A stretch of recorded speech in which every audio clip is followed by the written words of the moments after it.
Estimados televidentes, en la entrevista de esta semana nos place recibir un especialista en el área de la sanidad y inocuidad agropecuaria, que nos va a informar de importantes acciones que ya se implementan y otras iniciativas de procesos de planificación y ejecución por parte del Ministerio de Agricultura en el ámbito de la Dirección de Sanidad e Inocuidad Vegetal. Nos acompaña Emilio Gómez, director del departamento de la Dirección, mejor dicho, de Sanidad y Inocuidad, y en procura de aprovechar al máximo el tiempo de que disponemos, vamos a abordar los temas de más importancia. Bienvenido, Emilio, al programa y para conocer noticias de importancia para todo el sector agropecuario en general. Las soluciones que hay de expedientes de registro acumulados, ¿cómo ha seguido eso? Porque había quejas en ese sentido. Bueno, gracias, Oscar, por la invitación. Nos complace estar por aquí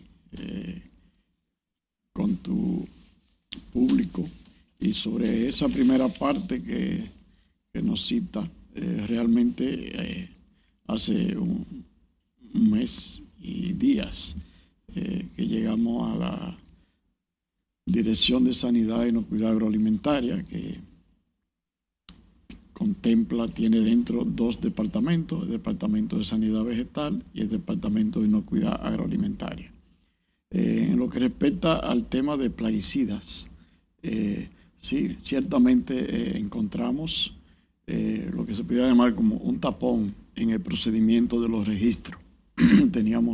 Ahí encontramos entre emisión de nuevos registros, renovación de registros y adenda que se le hacen a los registros ya emitidos, que está permitido en las normativas de registro de plaguicidas, aproximadamente unos 1,000 expedientes.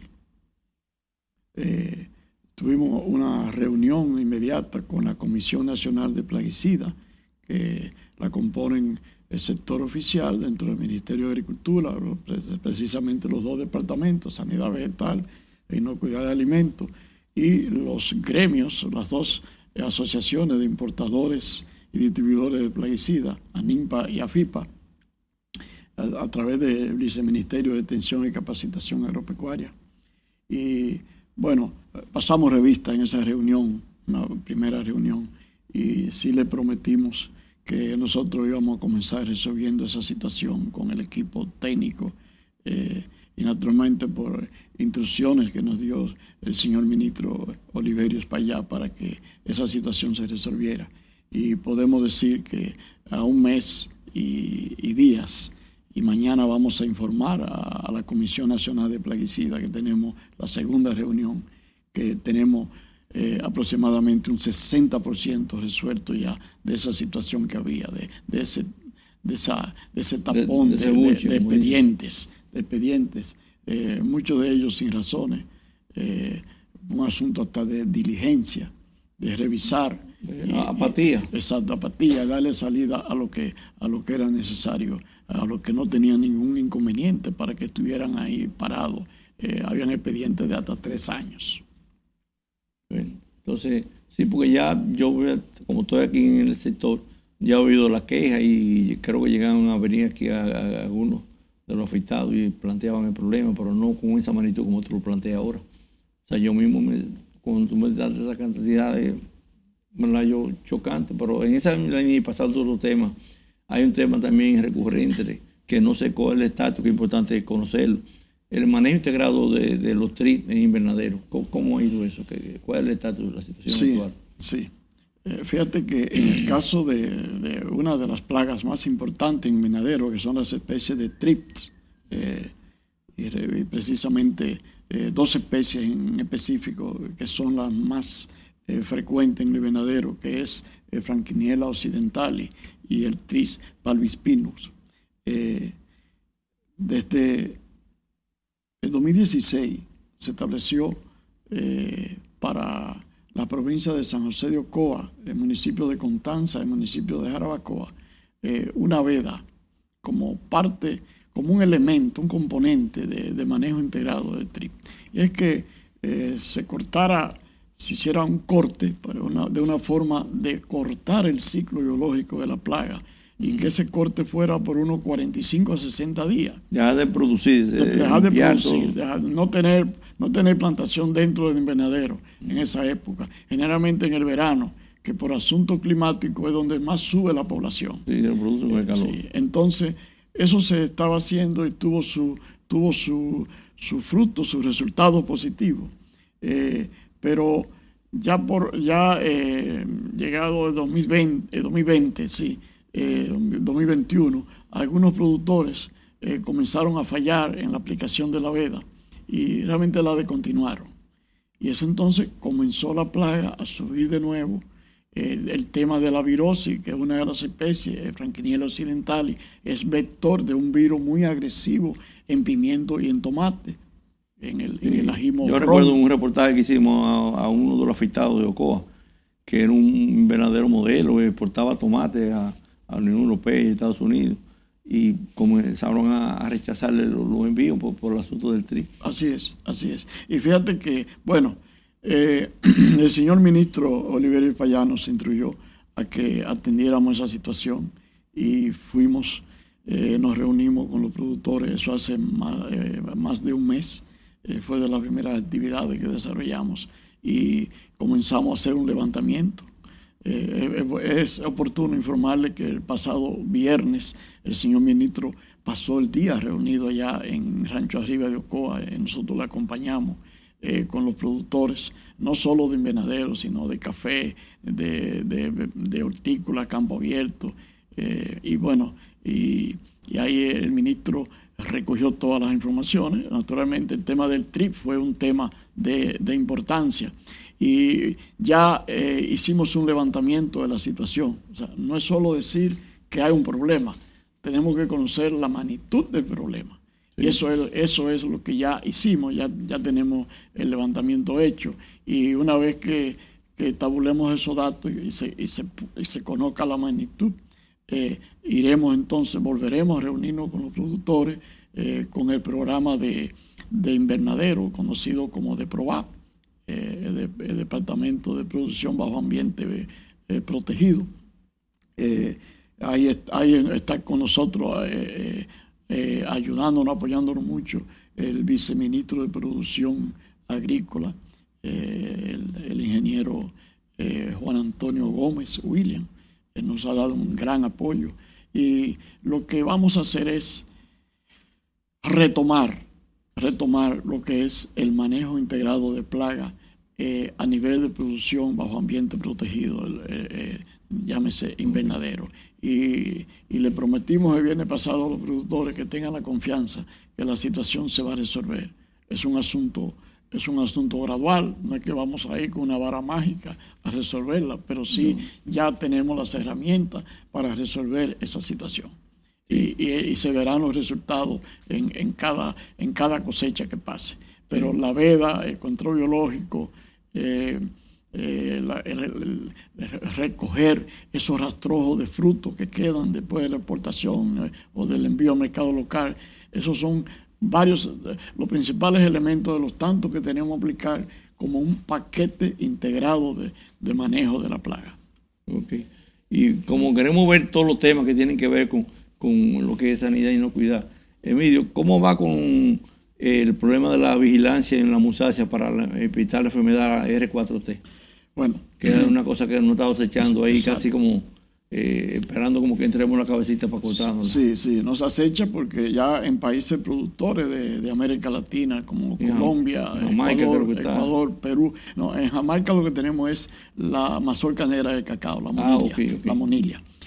Pero sí, el Fusarium ocyporus, sí, raza 4, que por eso se conoce como R4T, que es la raza 4 tropical, que está establecida hace muchos años en los países productores de banano, de África, también de Asia.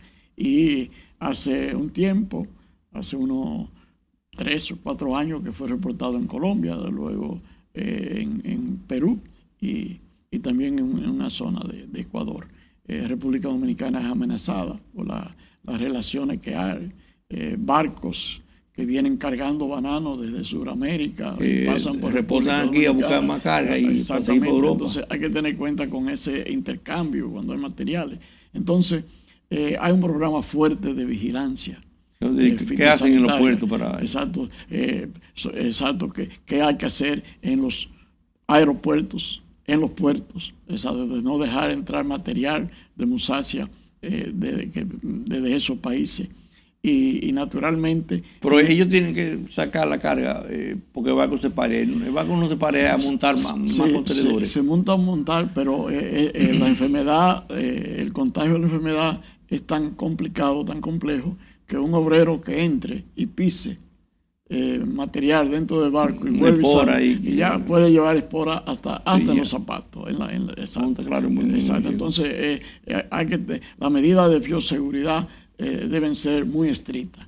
Y naturalmente, vigilar en las fincas. ¿Por qué? Porque en el peor de los casos, que hubiera una introducción, una detección temprana, nos ayuda mucho también. Nos ayuda a aislar. Entonces, también la vigilancia en la finca con los síntomas.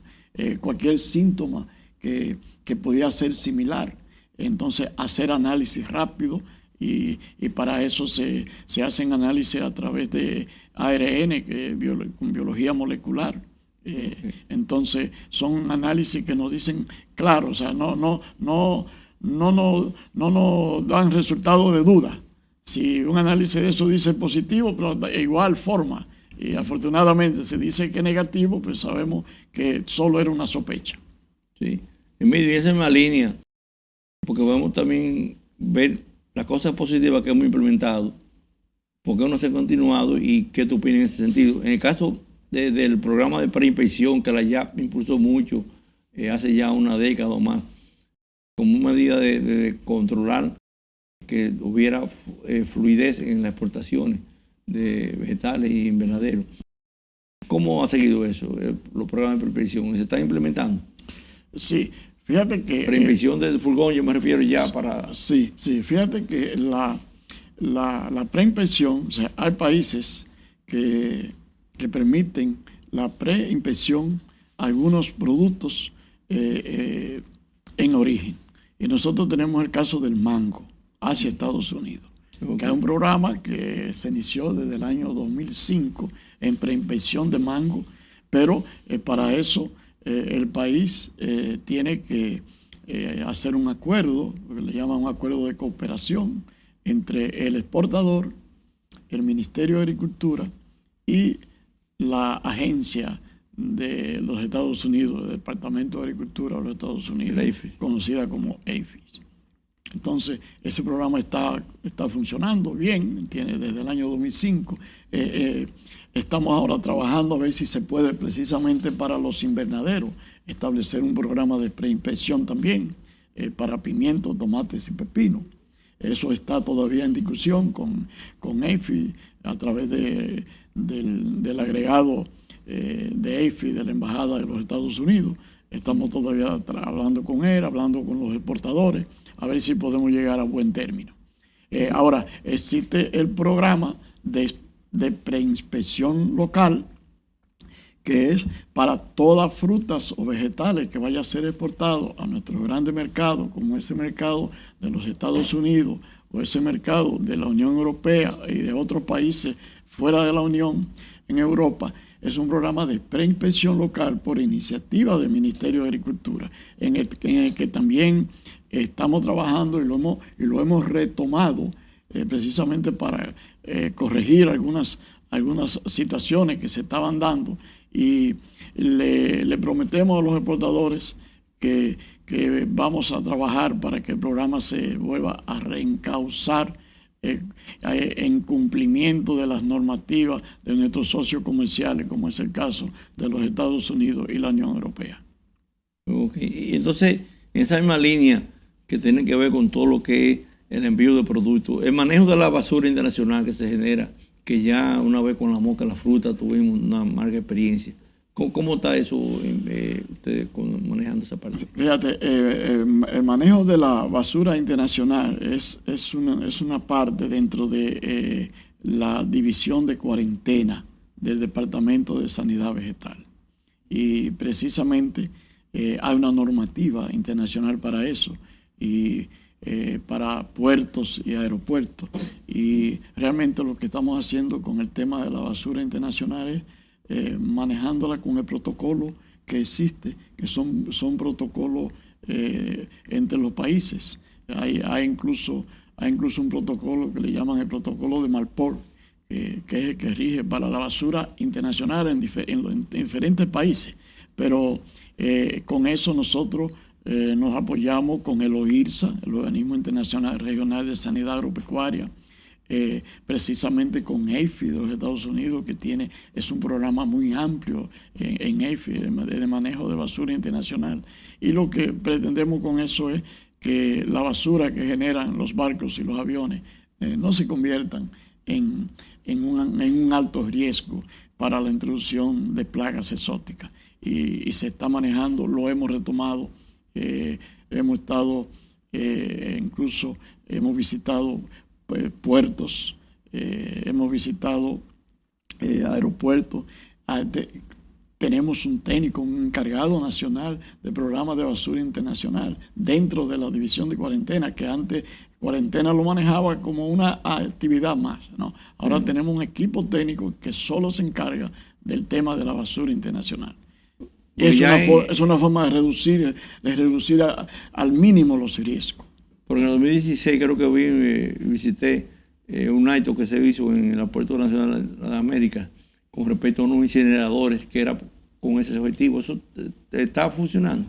Sí, el incinerador de Laila sí se instaló y funciona. Lo que pasa es que como no tenemos incineradores en cada uno de los puertos y aeropuertos de entrada, porque todos generan basura, sí. Generan los barcos y generan los aviones. Entonces, hay unas empresas certificadas, hay 3 en el país, 3 empresas certificadas para manejar basura internacional. Para la incineración de basura internacional se certifican en sanidad vegetal y sencillamente ellos acuerdan el costo con quien produce la basura. En este caso que es el barco o el avión, la línea aérea o la naviera.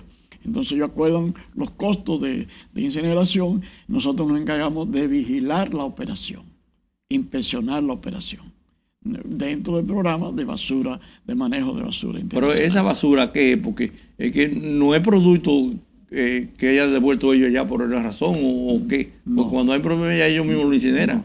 No, la basura que generan los barcos y los aviones es lo de la comida. La comida de la tripulación o la comida de los pasajeros en el caso de los aviones. Eso, uno no se imagina cuánta basura se genera, por ejemplo, en un barco. En un barco que viene de Asia, 45 hasta 60 días con una tripulación consumiendo, que tiene sus provisiones ahí dentro del barco, sí, para todo el trayecto. Entonces, al llegar, ellos tienen que eliminar esa basura. Entonces, pero también los aviones con los pasajeros, se están produciendo 400 personas en un avión constantemente. Entonces, ahí viene el rastrojos. Imagínate que en una naranja dulce, ¿verdad?, que viene de Medio Oriente, o que viene del Mediterráneo, en esa naranja podría venir una larva de moscas del Mediterráneo. Entonces esa basura no se puede depositar en un vertedero municipal. Esa basura tiene que ir herméticamente cerrada directamente a un incinerador. Dicen que la mosca de la fruta por ahí fue que entró, fruta que comieron gente que, es la teoría de Europa, de España, sí, le dan una manzana de merienda en el avión y ahí ya se fue una larvita, un huevito, como dice. Sí, las 2 incursiones que hemos tenido desde 2015 no una determinación formal, pero eran las teorías. Sí, pero es muy probable que llegara, pero en avión, porque fue por Punta Cana. Sí. O sea, que llegara en basura de avión. Un turista eso se comió una naranja dentro del avión que trajo desde su origen, Mediterráneo sobre todo, de países del Mediterráneo, y que no se manejara bien. O también pudo sacar la naranja y comérsela en el hotel. Y fue a parar ¿a dónde? A la basura municipal. Que no se iba a incinerar. Exactamente, solo era suficiente que hubieran 2 larvas vivas ahí y que una fuera macho y otra fuera hembra. Y ahí solo suficiente, ahí comienza la reproducción. No, otro tema, y quizás un poquito más técnico, pero importante para los productores nacionales y exportadores, es lo que es FITO, con la plataforma de la República Dominicana, vinculándolo a la ventanilla única o el BUSE. Sí. Explícame, ¿qué es FITO? Sí, FITO es certificado fitosanitario electrónico. Precisamente se ha venido aplicando con los países que ya hay acuerdo y que tienen el sistema desde hace aproximadamente unos 3-4 años.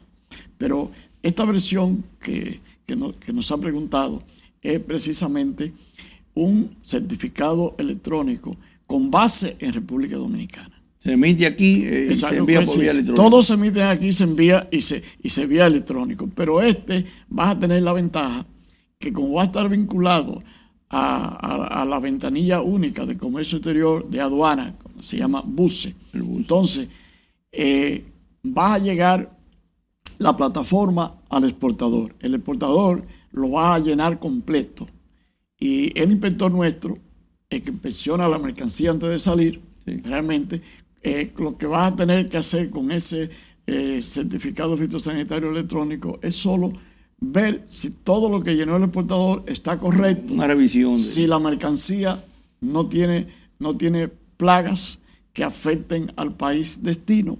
Exacto, no debe llevar ningún tipo de plaga, sea de importancia cuarentenaria o no.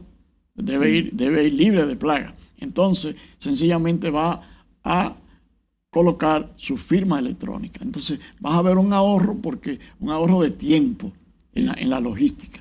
Y eso le va a dar incluso más tiempo para que pueda mejor inspeccionar la mercancía que vas a despachar. Sencillamente ve que todo está correcto en el formato y va entonces a colocar su firma electrónica. Ese FITO, imagínate un barco cargado de banano que va a Rotterdam en Holanda, desde República Dominicana, puede tardar 15 días, 16 días en el trayecto. El fitosanitario va a llegar en segundo allá y espera. Entonces, que lo recibe ya, ¿qué hace con él? O sea, tiene la ventaja que ya lo tiene ahí. O sea, ya lo tiene ahí y sencillamente cuando llegue la mercancía, sencillamente ya él tiene fito, ya él lo ha podido revisar, estudiar y vuelve entonces a inspeccionar la mercancía, pero ya se avanza esa parte logística. Sí, porque antes el problema era que iba por vía aérea como un correo y se podía extraviar, no entregarlo. Iba vía aérea como si hubiera sido un pasaporte. Por eso se le llama también pasaporte fitosanitario. E incluso se nos daba caso de que la tripulación, sea del barco o sea del avión, sobre todo surgía en exportaciones aéreas, lo extraviaba. Entonces, papel y exacto, sí, se extraviaba y no llegaba al punto donde estaba la carga. Entonces, cuando los inspectores del país destino iban a revisar, no tiene fitosanitario. Entonces, llegó la carga, pero llegó sin fitosanitario. Entonces había que hacer un duplicado acá, usar la trazabilidad para ubicar esa documentación, hacerle un duplicado y enviarlo, pero hasta que el duplicado no llegaba, que sí ese había que enviarlo vía electrónica, no llegaba al destino, esa mercancía estaba detenida, estaba en hold ahí, y eso causaba una molestia al exportador, al importador y al cliente que la iba a comprar también. Sí, cada día que se pierde en el muelle, un día menos. Es dinero, la mercancía también podía ser afectada por más tiempo esperando en puerto. No, hay un producto sensible como el banano y el aguacate, que el comprador final, porque después de ahí va un mayorista, y ese mayorista entonces lo manda a los detallistas, o sea, es una cadena. Es un proceso hasta llegar al anaquel y llegar al consumidor final. Por ejemplo, las frutas si se maduran, pues ya bajan el precio, la calidad. El consumidor la consume madura, pero debe llegar al anaquel antes de madurar. Si no, su vida de anaquel va a ser que incluso ya en Inglaterra pusieron muchas cadenas de supermercados metodología de con una pistola pasarle, en el caso del aguacate, un sondeo y ver cuántos días le quedaban de vida útil. Si rebasaba ya que tenía menos de 4 días, 5 días, decían no podemos recibir. La vida de Anaquel. Sí. Sí. No, era así. Así es. Y eso mismo, aplicado ya a nivel de la finca, que también había ese sistema de que se podía, recientemente entrevisté a un técnico acá, y me explicó con una pistola de detección de madurez, de grado óptimo de madurez. Sí. Fuera lo ideal que se combinaran las cosas, digo yo. Sí, se puede hacer a nivel de finca y se hace. De hecho, en el mango, en el banano sobre todo, se hace. Porque eso es en base al nivel de grado Brit. Sí, el grado Brit indica en qué punto. En qué punto se debe cosechar. Por ejemplo, un mango que vaya a Europa y que vaya por barco, el nivel de grado Brit que debe tener a la cosecha en la finca debe ser mucho más bajo que el mango que va a los Estados Unidos o que el mango que va por avión a Europa, que puede llegar al supermercado en 48 horas, pero el que va por barco y va a Europa, pues podría tardar 18 días. Entonces el grado Brit al momento de la cosecha no puede ser el mismo. El que va vía marítima debe tener un grado Brit más bajo para que no llegue maduro a destino. El que va por avión, pues puede tener un grado Brit más alto. Y eso se mide precisamente con detectores. Sí. Ya que hemos visto, Emilio, todo está de atrás para adelante, como dice, de lo que es las exportaciones de frutos y vegetales del país, ¿qué acompañamiento tú prevés o tú visualizas que debemos implementar en los próximos años? ¿Qué pasos debemos dar? Existe lo que se llama acceso al mercado. Y los países, como decía al principio, nuestros socios comerciales importantes en el sector agropecuario, Estados Unidos y Europa, hay más, pero son los más importantes. Pues ellos tienen, para nosotros accesar al mercado, por ejemplo, quisiéramos enviar batata a los Estados Unidos, que ahora es prohibido. Entonces, exacto. Sila formicaria, el privado de la batata. Entonces, hay un procedimiento para acceso al mercado de ese producto. ¿Con quién? Bueno, con la Organización Nacional de Protección Fitosanitaria del país destino. En este caso, para Estados Unidos, APHIS. Entonces, nosotros tenemos que comenzar un proceso y ya lo estamos, incluso tenemos en agenda eso, comenzar un proceso con APHIS para acceso al mercado de batata, a ese mercado, al mercado de los Estados Unidos, pero eso conlleva un análisis de riesgo de plaga que debe hacer el país importador. De acuerdo a los resultados de ese análisis de riesgo de plaga, el país importador nos va a decir al final si es posible o no es posible. Ok, pero si nunca iniciamos el procedimiento, nunca iniciamos los trámites y el país destino no realiza el análisis de riesgo de plaga, pues nunca vamos a tener acceso al mercado. Entonces hay una serie, eso es doble vía. Ellos también nos solicitan acceso al mercado de productos que vienen desde eso. Pero ese análisis de riesgo es que ellos deben hacerlo y mandarnos notificaciones de si está correcto. Correcto. O sea, aprobar el acceso. Evaluar. Y para eso en la mayoría de los casos ellos envían especialistas que vienen acá y hacen la evaluación. Hay un procedimiento, hay un protocolo establecido para así se llama, el protocolo de ARP, de análisis de riesgo de plaga. Que lo tienen todos los países, lo tenemos nosotros también cuando el acceso al mercado es desde allá hacia acá. Porque eso es lo que ellos verifican en cada medida de control. ¿Se hace esto? Sí, no, algo así. Y te da un puntaje. Hay un procedimiento incluso que le dicen la vía, si la plaga sigue la vía o no. o sea, en el análisis de riesgo de plaga, lo más importante es determinar cuál es la vía en que la plaga podría llegar al país destino. Sí, Entonces, ¿cómo podría llegar? Entonces, ¿qué se hace? Cuando se determinan las vías, entonces se aplican normativas, requisitos para minimizar o eliminar, que eso es lo que quiere el país importador, esas vías. O sea, esa forma como la plaga podía llegar. Entonces ellos tienen que venir aquí al país realmente. Precisamente, en la mayoría de los casos. En la mayoría de los casos. Y el tema del piorán de la batata ha sido siempre un escollo para que nuestra batata entre al mercado de Estados Unidos continental, porque sí exportamos batata a Puerto Rico.